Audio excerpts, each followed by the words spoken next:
So makin banyak kita makan tuan-tuan dan puan, makin tidak sensitif reseptor insulin kita ni. So itu yang akan sebabkan insulin akan keluar lebih banyak sebab dia tak sensitif. Sama lah macam tuan-puan, kalau kita dulu makan pedas sikit, kita ada cabai sikit, kita dah rasa pedas.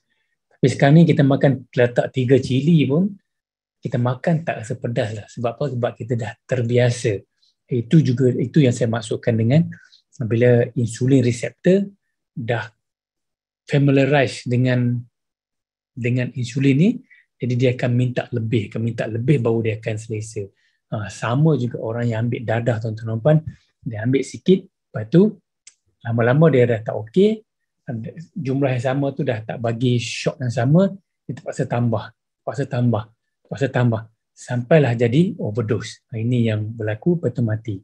Nah, malang bila insulin halang hormon glucagon ni ataupun glucagon ni, dan hormon human growth hormone ni tuan-tuan dan puan, bila dihalang oleh insulin, dia menyebabkan pembakaran lemak tak berlaku dan pembentukan otot tak berlaku. Sebab glucagon dengan human growth hormone ni yang membantu untuk bakar lemak dan membantu pembentukan otot. Sebab tu kita nampak macam muscle, kita ada muscle lah, ada otot lah, macam kita angkat besi dan sebagainya, walaupun kita tak buat benda-benda macam tu. Right. Okay, dah 15 minit, tuan-puan boleh bangun. So dia akan jadi insulin resistant, bukan sekadar insulin resistant tapi juga leptin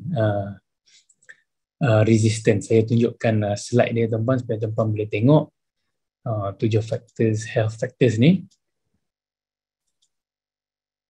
yang saya kongsikan tadi. So ada dalam slide ni, tuan-puan boleh tengok.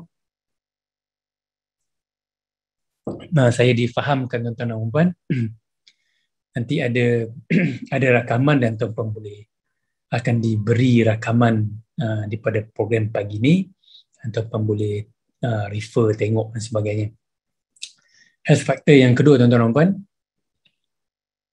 health factor yang kedua ialah tentang level vitamin D. Ini nanti saya kongsi detailnya, tapi ini antara health factor yang kita kena check. Insulin kita kena check, vitamin D kita kena check. Ini antara dua benda. Dan penyakit-penyakit macam batuk kering, psoriasis, multiple sclerosis, IBD, inflammatory bowel disease, type 1 diabetes contohnya, hypertension, tekanan darah tinggi, increased heart failure contohnya, myopathy, cancer, breast cancer, dikaitkan dengan kurangnya vitamin D. Ini antara patut dinamakan sebagai health factors, sebab ada banyak penyebab, banyak sebab penyakit berpunca daripada kurangnya vitamin D. Dan untuk kita orang biasa yang tuan-puan, setiap 6 bulan kita kena buat test, dan tuan-puan kenalah buat test dinamakan sebagai 25 hydroxy vitamin D. 25 hydroxy vitamin D punya test. Kita pergi dekat tempat-tempat lab darah ni, ataupun tuan-puan, kalau tuan-puan ada general practitioner yang tuan-puan jumpa, minta kata saya nak buat full blood examination dan saya nak test on the vitamin D, jadi kita boleh tahulah berapa banyak vitamin D ada dalam tubuh kita ataupun tidak. So saya tunjukkan slide dia supaya tuan-puan boleh tengok.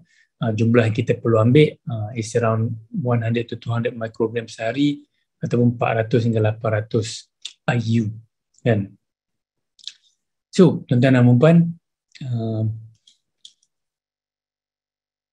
yang berikutnya tentang health factors ni, nombor 3 ialah waist to hip ratio.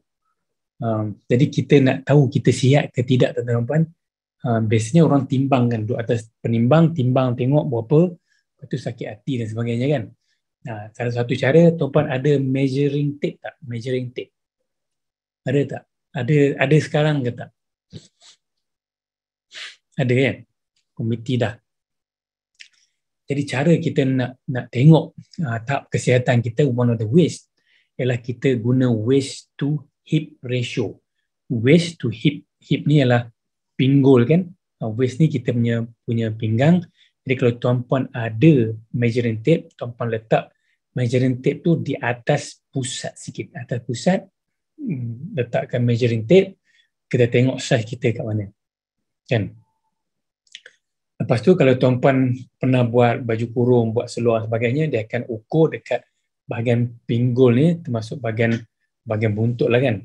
Dia akan measure tu, bahagian buntut yang ada bump tu kan. Tuan-puan dia akan ukur, tuan-puan dapat tengok berapa saiz tuan-puan. Itu ratio dia.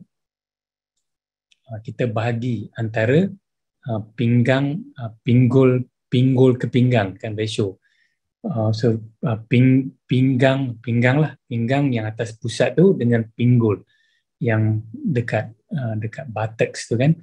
Jadi itu bila tuan-puan ukur, tuan-puan boleh tengoklah